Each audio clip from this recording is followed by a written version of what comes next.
नमस्कार, स्वागत है एक बार फिर आपका EN हिंदी पर। मैं हूं राम भारद्वाज और आप देख रहे हैं EN हिंदी का मॉर्निंग न्यूज बुलेटिन।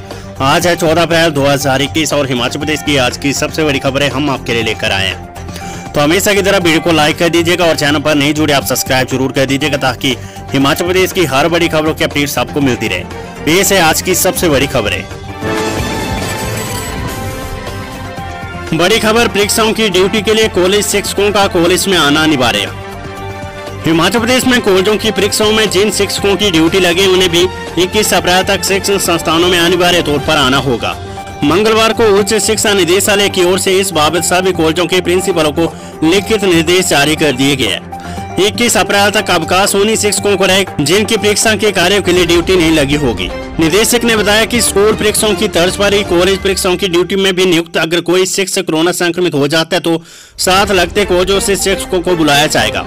इसके अलावा कोई शिक्षक कोरोना संक्रमित होता है या किसी को खांसी, जुकाम या बुखार की शिकायत होती है तो उन्हें सरकारी अस्पतालों से इस बाबत मेडिकल प्रमाण पत्र लेना होगा। बड़ी खबर, हरियाणा के ढाबों पर नहीं रुकेगी हिमाचल पथ परिवहन निगम की बसें। हिमाचल पथ परिवहन निगम प्रबंधन ने हरियाणा में लगाए गए नाइट कर्फ्यू के चलते निगम की बसों के रात के खाने के लिए हरियाणा के ढाबों पर रुकने पर रोक लगा दी है। मुख्यालय की ओर से जारी निर्देशों में रात 9 से सुबह 5 बजे तक के बीच हरियाणा के किसी भी ढाबे पर बसों को नहीं रोकने के निर्देश दिए गए हैं। हरियाणा में HRTC ने 5 ढाबों को खाने के लिए अधिकृत कर रखा है। हालांकि हरियाणा से होते हुए बसों की आवाजाही सामान्य रहेगी। हिमाचल से दिल्ली के लिए विभिन्न डिपों की करीब 250 बसें संचालित होती है। इनमें से अधिकांश की नाइट सर्विस है। हरियाणा के करनाल में HRTC की ओर से अधिकृत ढाबों पर सामान्य और लग्जरी बसें रात के खाने के लिए रुकती है। HRTC के महाप्रबंधन पंकज सिंघल ने बताया कि नाइट कर्फ्यू के चलते बसों को हरियाणा के ढाबों पर नहीं रुकने के निर्देश दिए गए हैं। हरियाणा से होते हुए बसों की आवाजाही सामान्य रहेगी। हिमाचल में 10वीं और 12वीं कक्षा की वार्षिक परीक्षाओं का आगाज, विद्यार्थियों में दिखा उत्साह। हिमाचल प्रदेश में कोरोना महामारी के बीच मंगलवार से 10वीं और 12वीं कक्षाओं की वार्षिक परीक्षाओं का संचालन शुरू हो गया। पहले दिन परीक्षा लेने के लिए विद्यार्थी में काफी उत्साह दिखा। परीक्षा केंद्रों में उचित दूरी रखते हुए विद्यार्थियों को बिठाया गया। परीक्षा केंद्रों को परीक्षा से पहले सैनिटाइज किया गया। मास्क पहनकर ही विद्यार्थियों को परीक्षा केंद्र में आने की अनुमति मिली। बता दें कि बोर्ड परीक्षाओं या दाखिलों की ड्यूटी में नियुक्त किए गए शिक्षकों को स्कूल नहीं आने पर मेडिकल रिपोर्ट देनी होगी। शिक्षा निदेशक ने कहा कि अगर कोई शिक्षक कोरोना संक्रमित होता है या किसी को बुखार, खांसी या जुकाम की शिकायत होती है तो उन्हें संबंधित स्कूल से सरकारी अस्पताल से मेडिकल सर्टिफिकेट देना होगा। जिन शिक्षकों की ड्यूटी नहीं लगाएगी उन्हें 21 अप्रैल तक अवकाश रहेगा। कोविड को लेकर प्रशासन सतर्क, हरोली अस्पताल फुल, नया कोविड अस्पताल तैयार। जिला में कोविड-19 पूरी तरह से बेकाबू हो चुका है। वैश्विक महामारी की दूसरी लहर पूरे जोरों पर चल रही है। 24 घंटों के बीच सैकड़ों लोगों के पॉजिटिव आने और 3 से 4 लोगों की मौत दर्ज होने के बाद सरकार और प्रशासन सतर्क हो गया है। प्रदेश के मुख्यमंत्री जयराम ठाकुर के दिशा निर्देशों के बाद कृषि मंत्री वीरेंद्र कंवर ने मंगलवार को खुद मैदान में उतरकर संक्रमण प्रसार को रोकने की रणनीति का जायजा लिया। इसके साथ ही उन्होंने हरोली में कोविड-19 के मरीजों के लिए बनाए गए अस्पताल के फुल हो जाने के बाद आपात स्थिति से निपटने के लिए शुरू किए जा रहे दूसरे अस्पताल का भी जायजा लिया। हरोली अस्पताल में कोई बेड खाली न बचने के बाद पलकवा में 51 बेड का दूसरा अस्पताल तैयार किया जा रहा है, जिसमें 21 बेड को तुरंत शुरू करने के निर्देश दिए गए हैं। नगर निगम चुनाव, धर्मशाला, मंडी में भाजपा और पालमपुर में कांग्रेस के चुने गए मेयर और डिप्टी मेयर। 4 नगर निगमों के 7 अप्रैल को हुए चुनाव और नतीजे घोषित होने के 6 दिन के बाद 3 नगर निगमों को मेयर और डिप्टी मेयर मिल गए, जबकि 16 नगर निगम में 1-2 दिन के भीतर फैसला हो जाएगा। मंगलवार को धर्मशाला और मंडी नगर निगम में भाजपा के मेयर और डिप्टी मेयर चुने गए, जबकि पालमपुर नगर निगम में बहुमत प्राप्त कांग्रेस को कमान मिली है। धर्मशाला में 17 में से 8 पार्षद जीतने के बाद पूर्ण बहुमत से एक कदम दूर खड़ी भाजपा को आखिरकार निर्दलीय पार्षदों का समर्थन मिलने से यहाँ पूर्व डिप्टी मेयर एवं मैक्लोडगंज से पार्षद बने ओमकार नहरिया को निर्विरोध मेयर चुन लिया गया। यहाँ उनके सामने कांग्रेस का कोई उम्मीदवार नहीं खड़ा था। इसके अलावा डिप्टी मेयर के लिए भाजपा की ओर से निर्दलीय पार्षद सर्वचंद गुलोटिया और कांग्रेस से पूर्व मेयर देविंदर जग्गी के बीच टक्कर थी। गुलोटिया 11 मत हासिल कर डिप्टी मेयर चुने गए, जग्गी को 6 मत मिले।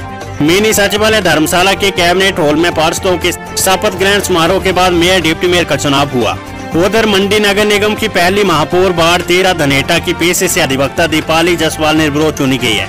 उप महापौर के लिए वार्ड नंबर 2 पुरानी मंडी के बरेंद्र भट्ट भी निर्विरोध चुने गए हैं। नगर निगम कार्यालय के सभागार में महापौर एवं उप महापौर पद के लिए चुनाव एडीसी जतिन लाल की देखरेख में हुए। मुख्यमंत्री जयराम ठाकुर से हरी झंडी मिलने के बाद भाजपा से 2 पार्षदों का नाम मेयर और डिप्टी मेयर के लिए प्रस्तावित हुआ था। यहाँ 15 में से 11 सीटों पर भाजपा पार्षद जीत कर आए।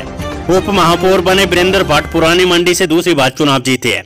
उधर पालमपुर नगर निगम में कांग्रेस की पार्षद बनी पूनम बाली महापौर और अनीस नाग उप महापौर बने हैं। यहाँ 15 में से 11 पार्षद कांग्रेस के जीते हैं। इस कारण दोनों पक्षों पर सर्वसहमति से फैसला कर लिया गया है। यहाँ पहले एडीसी राहुल कुमार ने सभी विजेता 15 पार्षदों को शपथ दिलाई। पूर्व कांग्रेस अध्यक्ष कोल सिंह ठाकुर, विधायक आशा कुमारी और पालमपुर के विधायक आशीष बुटेल इस दौरान मौजूद रहे। महालेखाकार कार्यालय हिमाचल में पुरानी तिथि से नियमित कर्मियों को नहीं मिलेगा जीपीएफ नंबर। पुरानी तिथि से नियमित होने वाले कर्मचारियों को जीपीएफ नंबर नहीं मिलेगा। इस बारे में महालेखाकार कार्यालय ने स्थिति स्पष्ट कर दी है, जिसके बाद राज्य सरकार के वित्त विभाग ने इस संबंध में सभी प्रशासनिक सचिवों और विभागाध्यक्षों को निर्देश जारी कर दिए। हिमाचल सरकार के वित्त विभाग ने इस बारे में महालेखाकार कार्यालय से स्पष्टीकरण मांगा था। इससे राज्य लोक निर्माण विभाग और आईपीएच विभाग के वर्क चार्ज कर्मचारियों को पिछली तिथि से नियमित करने के मामले में मांगा गया था। बड़ी खबर, कोरोना के बीच 10वीं और 12वीं की बोर्ड परीक्षाएं शुरू। पहले दिन 8 विद्यार्थियों के संक्रमित होने की सूचना। कोरोना के बीच 10वीं और 12वीं की परीक्षाएं मंगलवार से शुरू होगी। स्कूल शिक्षा बोर्ड द्वारा परीक्षाओं के संचालन के लिए प्रबंध किए गए। हिमाचल प्रदेश स्कूल शिक्षा बोर्ड के अध्यक्ष डॉक्टर सुरेश कुमार सोनी ने कहा कि परीक्षा के पहले दिन 8 विद्यार्थियों के संक्रमित होने की सूचना बोर्ड को स्कूलों से प्राप्त हुई है। जिला ऊना के 5 विद्यार्थी, सोलन का 1, हमीरपुर का 1, बिलासपुर का 1 विद्यार्थी संक्रमित हुआ है। इनमें 10वीं कक्षा के 7 और 12वीं कक्षा का 1 विद्यार्थी शामिल है। इसके अलावा स्कूल शिक्षा बोर्ड को नकल के 2 मामलों की जानकारी मिली है। ये दोनों ही मामले जिला ऊना के हैं। और अब खबर प्री प्राइमरी स्कूलों से जुड़ी हुई। प्री प्राइमरी स्कूलों के बच्चों को भी मिलेगा ब्रेकफास्ट। राज्य के सरकारी स्कूलों में प्री प्राइमरी से लेकर कक्षा 8 तक के बच्चों को मिड डे मील के साथ अब ब्रेकफास्ट भी मिलेगा। समग्र शिक्षा अभियान एसएसए ने डाइट प्लान तैयार कर लिया है। इसके तहत ब्रेकफास्ट में रोजाना बदल बदल कर खाना दिया जाएगा। इसमें दलिया खिचड़ी के अलावा सप्ताह में 1 या 2 दिन दूध देने का भी प्रावधान किया गया है। इसके अलावा ताजी सब्जियां, फल को भी डाइट प्लान में शामिल किया गया है। 3 मई को होने वाली एसएससी की गवर्निंग काउंसिल की बैठक में इस प्रस्ताव को रखा जाएगा। गवर्निंग काउंसिल की मंजूरी मिलने के बाद इसे केंद्रीय शिक्षा मंत्रालय को भेजा जाएगा। 21 मई को शिक्षा मंत्रालय में होने वाली बैठक में इस प्रस्ताव पर अंतिम मोहर लगेगी। ये तय है कि मौजूदा शैक्षणिक सत्र में मिड डे मील के साथ बच्चों को ब्रेकफास्ट भी दिया जाएगा। और अब आज की कोरोना वायरस अपडेट। हिमाचल में रिकॉर्ड 16 कोरोना संक्रमितों की मौत, 611 नए मामले। विधायक कर्नल इंदर सिंह भी पॉजिटिव। हिमाचल प्रदेश में रिकॉर्ड 16 और कोरोना पॉजिटिव मरीजों की मौत हो गई है। मंगलवार को कांगड़ा में 6 कोरोना संक्रमितों की मौत हुई है। पालमपुर के मनियारा की 65 वर्षीय बुजुर्ग, ज्वालामुखी गुरकुंडी की 44 वर्षीय महिला, ऊना पनियाल की 57 वर्षीय, सिद्धवाड़ी की 57 वर्षीय महिला की टांडा अस्पताल में मौत हो गई है। जबकि कोहाला की 70 वर्षीय बुजुर्ग महिला और इंदौरा के बप्पो निवासी 74 वर्षीय बुजुर्ग की होम आइसोलेशन में मौत हुई है। सीएमओ कांगड़ा डॉक्टर गुरदर्शन गुप्ता ने इसकी पुष्टि की है। वही हमीरपुर के चौकी कनकरी के 72 वर्षीय बुजुर्ग ने भी दम तोड़ दिया है। ऊना के 73 वर्षीय और 78 वर्षीय बुजुर्ग की मौत हो गई है। इंदिरा गांधी मेडिकल कॉलेज एवं अस्पताल आईजीएमसी में कोरोना पॉजिटिव 6 मरीजों की मौत से हड़कंप मच गया है। इसकी पुष्टि सीएमओ शिमला डॉक्टर सुरेखा चोपड़ा ने की है। सरकाघाट की बुजुर्ग महिला, बलद्वाड़ा के बुजुर्ग, थुना के 52 वर्षीय व्यक्ति, शिमला चुलवट्टी के 78 वर्षीय बुजुर्ग, पदर के 68 वर्षीय महिला और सुंदरनगर के 42 वर्षीय संक्रमित ने दम तोड़ दिया है। वहीं बंगरोटू के 60 वर्षीय संक्रमित ने भी टांडा में दम तोड़ दिया है। उत्तर प्रदेश में 611 लोगों के कोरोना टेस्ट की रिपोर्ट पॉजिटिव आई है।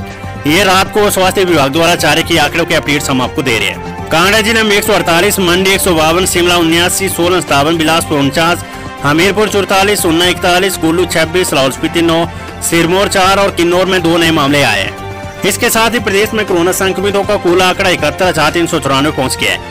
सक्रिय मामले अब 6,269 हो गए और अब तक 63,966 संक्रमित ठीक हो चुके और 1,122 लोगों की मौत हुई है। और अब आज की वेदर अपडेट। हिमाचल में बारिश, बर्फबारी के आसार, 2 दिन ओलावृष्टि का अलर्ट। हिमाचल प्रदेश में 18 अप्रैल तक मौसम खराब रहने का पूर्वानुमान है। मौसम विज्ञान केंद्र शिमला ने 13 से 18 अप्रैल तक मध्य और उच्च पर्वतीय कुछ भागों में बारिश, बर्फबारी के आसार जताए हैं। वहीं मैदानी व निचले भागों में 15 से 17 अप्रैल तक बारिश की संभावना है। मैदानी व मध्य ऊंचाई वाले भागों में 16 और 17 अप्रैल को ओलावृष्टि बाद और का येलो अलर्ट जारी किया गया। ऊना, बिलासपुर, हमीरपुर, चंबा, कांगड़ा, मंडी और शिमला के लिए अलर्ट जारी किया गया। 19 अप्रैल को मौसम साफ रहने की संभावना है। वहीं मंगलवार को शिमला समेत प्रदेश के कई अन्य भागों में मौसम साफ रहा। बड़ी खबर, ट्योग में खाई में गिरी कार, पिता सहित 2 बेटियों की मौत। चंबा में टिप्पर लोड का 2 की मौत। हिमाचल प्रदेश के शिमला और चंबा जिले में मंगलवार को 2 अलग अलग सड़क हादसों में 5 लोगों की मौत हो गई है। शिमला के ट्योग से सटे बघार पंचायत के समीप एक कार गहरी खाई में जा गिरी। हादसे में पिता और 2 बेटियों की मौत हो गई। पत्नी गंभीर रूप से घायल है और उसे आईजीएमसी शिमला रेफर किया गया है। हादसे के कारणों का भी तक पता नहीं चल पाया। पुलिस मामला दर्ज कर छानबीन में जुट गई है। उधर पठानकोट मार्ग पर कांदू के पास टिप्पर सड़क से नीचे लुढ़क गया। हादसे में 2 लोगों की मौत हो गई है। एसपी चंबा अरुण कुमार ने हादसे की पुष्टि की है।